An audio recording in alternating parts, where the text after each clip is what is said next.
মোহাম্মদ দিবানিশি মনে আমার আর দিও না যন্ত্রণা আরে ধনে যদি হইতাম ধনে যাইতাম সোনার মদিনা আল্লাহুম্মা সাল্লি আলা সাইয়্যিদিনা মুহাম্মদ নবিয়ানা শাফিয়ানা মাওলানা মুহাম্মদ বন্ধুগণ দয়ার নবীজি বলেন আসসালাতু ইলা সালাতি ওয়াল জুমআতু ইলা জুমআতি ওয়া রমাদানু ইলা রমাদানি মুকাফফিরাতুন লিমা বাইনাহা দয়ার নবীজি বলেন এক নামাজ থেকে আরেক নামাজ পর্যন্ত যে গুনাহ করেছে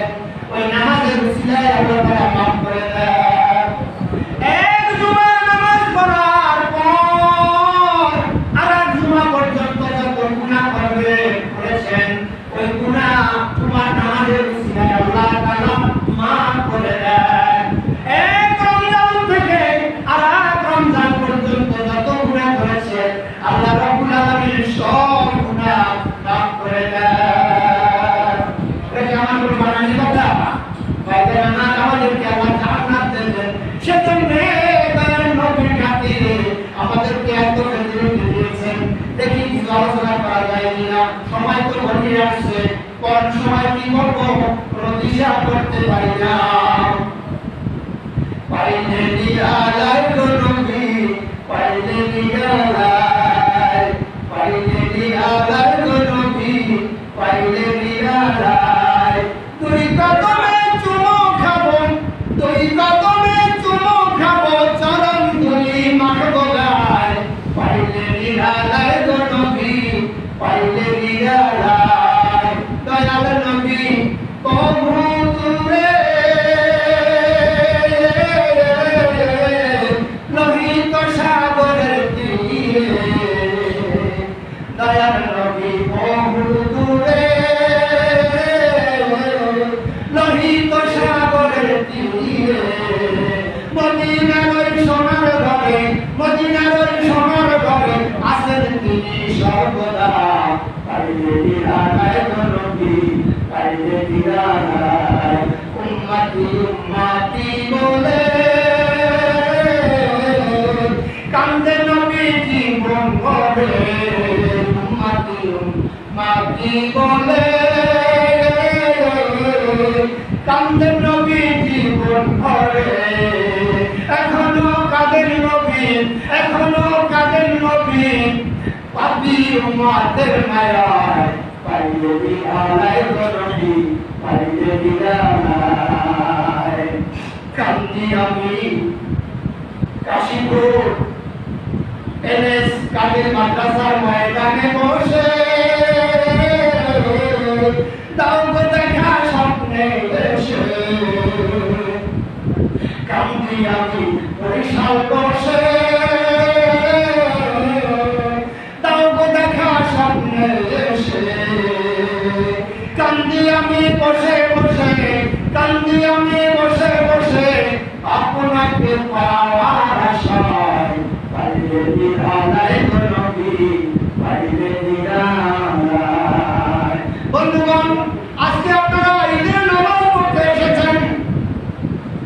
এই ঈদের নামাজ যখন পড়তে এসেছে আপনাদের ইস্তেকবাল করার জন্য স্বাগতম জানাবার জন্য আপনাদেরকে সম্মান প্রদর্শন করার জন্য প্রত্যেকটা রোডে রোডে আপনার ফেরেশতারা দাঁড়িয়ে দাঁড়িয়ে সম্বোধন করছে আর বলছে বান্দা তুমি কোথায় যাও, তুমি তো ঈদগাহ ময়দানে যাচ্ছ, তুমি যে বিগত 1 মাস সিয়াম পালন করেছো তার উজরাত তার জাযা তার বেতন কি তোমরা নিতে যাবে না?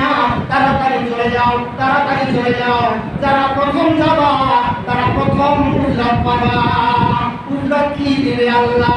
ফেরেশতাদেরকে আল্লাহ জিজ্ঞাসা করেন তাদেরকে কি দেওয়া যায়? ফেরেশতারা তখন বলে আল্লাহ ডিউটি যখন ঠিক মতো করেছে পুরাপুরি বেতন দেওয়া আমরা মনে করি উত্তম। তখন আল্লাহ তাআলা বলেন, ও ফেরেশতারা রে, তোমরা সাক্ষী থাকো, যারা এক মাস সিয়াম পালন করেছে তাদের জিন্দেগির সমস্ত গুনাহগার আমি আল্লাহ মাফ করে দিলাম। এটা কার খাতিরে? আমার নবীর খাতিরে। কার খাতিরে?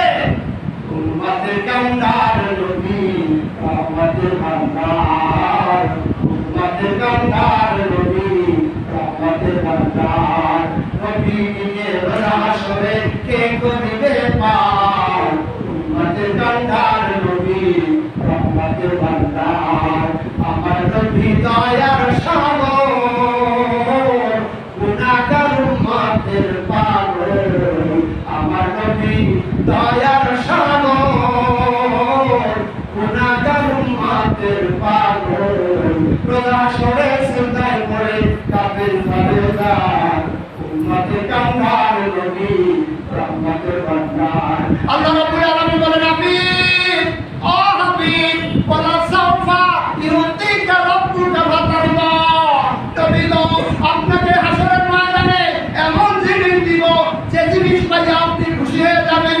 দয়ার নবী তখন বলেন, হাদিসে আসছে, দয়ার নবী বলেন, আমি খুশি হব না, খুশি হব না। ও ফেরেশতা, ও জিবরাইল, তুমি সাক্ষী থাকো, আমি তো খুশি হব না যতক্ষণ পর্যন্ত আমার একজন উম্মত জাহান্নামের আগুনে জ্বলবে, ততক্ষণ পর্যন্ত আমি খুশি হব না।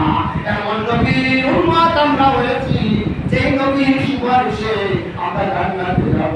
দয়ার নবী যখন ইন্তেকাল করেন তখন মালাকুল মউত আসছে, জিবরাইল আমিন আসছে, জিবরাইল আমিন কাঁদতেছে, দয়ার নবীজিও কাঁদতেছে। ইন্তেকালের পূর্বক্ষণে এটা মাহফিলে বলা যায়, ঈদগাহ ময়দানে কিন্তু আলোচনা করা যায় না। তবে একটু ক্লাস দিতেছি আমার নবী কেমন নবী। দয়ার নবী বলেন, ও জিবরাইল, তুমি কাঁদো কেন? জিবরাইল আমিন বলে, হুজুর, আমি তো কাঁদি, আমি দীর্ঘ জীবনে আপনি সহ যত পয়গম্বর এসেছে সমস্ত পয়গম্বরের কাছে ওই বার্তা আমি দিয়ে এসেছি। অন্যান্য নবীদের কাছে 100 বার এসেছি, 70 বার এসেছি, 7 বার এসেছি, 1 বার এসেছি, কিন্তু আপনার বেলায় আমার জীবনে 24,000 বার আপনার কাছে এসেছিলাম। নবী গো, আজকে আমার শেষ আশা, আর আমার আশা হবে না। আজকে আমার শেষ আশা, আমি আর আসবো না, সেজন্য আমি কান্দি। দয়ার নবীকে জিজ্ঞাসা করলেন, তাহলে আপনি কাঁদতেন কেন?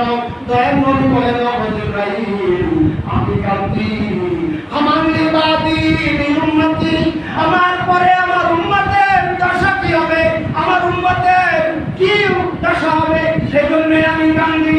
আল্লাহ রাব্বুল আলামিন তো জানেন কেন কান্দেন। আল্লাহ রাব্বুল আলামিন জানাইলেন, আপনি আপনার আর কাঁদতে হবে না। আপনি তো বলেছেন, আনা খাতামুন নবিয়্যিন, লা নবিয়্যা বাদি ওয়ালা উম্মাতা বাদা উম্মতি, আমি শেষ নবী, আমার পরে আর কোনো নবী আসবে না, আমার উম্মতের পরে আর কোনো উম্মত আসবে না। তাহলে নবী গো, আপনার উম্মত যখন আপনার আসবে না, তারপরে নবী যখন আসবে না, আপনার সমস্ত উম্মতের দায়িত্ব আমি আল্লাহ আমার কুদরতি হাতে নিয়ে নিলাম। আনাল কাফিরু আনাল কাফির। দয়ার নবী খুশি হয়ে গেলেন। অনেক আলোচনা ছিল, আমি আর যেতে পারতেছি না। এখন একটু আপনার নামাজের নিয়মটা একটু বলে দেব, আপনারা এদিকে লক্ষ্য করুন। যেহেতু ঈদের নামাজ বছরে একবার আসে, এদিকে তাকান, আমি দেখাই দিচ্ছি। আমি টাইম মতো নামাজ পড়বো, একটু এদিকে ওদিকে হবে না।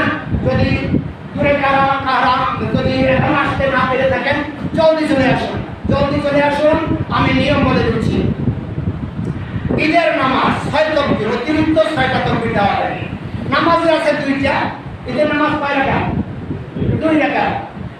ঈদের নামাজ 6 তাকবীরে, খুতবা হলো নামাজের পরে। ঈদের নামাজ 6 তাকবীরে, খুতবা হলো নামাজের পরে। মুখস্থ করেন, এই মুখস্থ করলে এটা আজীবন থাকবে। ঈদের নামাজ 6 তাকবীরে, খুতবা হলো নামাজের পরে। ঈদের নামাজ 6 তাকবীরে, খুতবা হলো নামাজের পরে। মুখস্থ হয়েছে? আচ্ছা, এই খুতবা না শুনে গেলে নামাজ হবে না, খুতবা শুনতেই হবে। আমি একবার সংক্ষিপ্ত করব, দেখেন তো আমার আলোচনার মধ্যে দিয়ে দেখতেছেন যে আমি টাইমের দিকে বড় খেয়াল রাখতেছি। আমাদের হরিউল্লাহ সাহেব বলেছেন যে আপনি টাইমের দিকে খুব খেয়াল রাখবেন। আমি বুলবুল মানুষ, একটু আলোচনা করতে করতে চোখের কাটা শুনতেই থাকে, এই জন্য আমি লক্ষ্য করতেছি, টাইম আর মাত্র 4 মিনিট সময় আছে। তো কি হয়েছে, ঈদের নামাজ 6 তাকবীরে খুতবা হলো, নামাজের পরে আমি পারিনি বলতেই কি কইলা, ঈদের নামাজ 6 তাকবীরে খুতবা হলো, নামাজের পরে কান বাড়ি যাইয়া পড়তে মাশাআল্লাহ, এটা সবাই পারছেন মাশাআল্লাহ।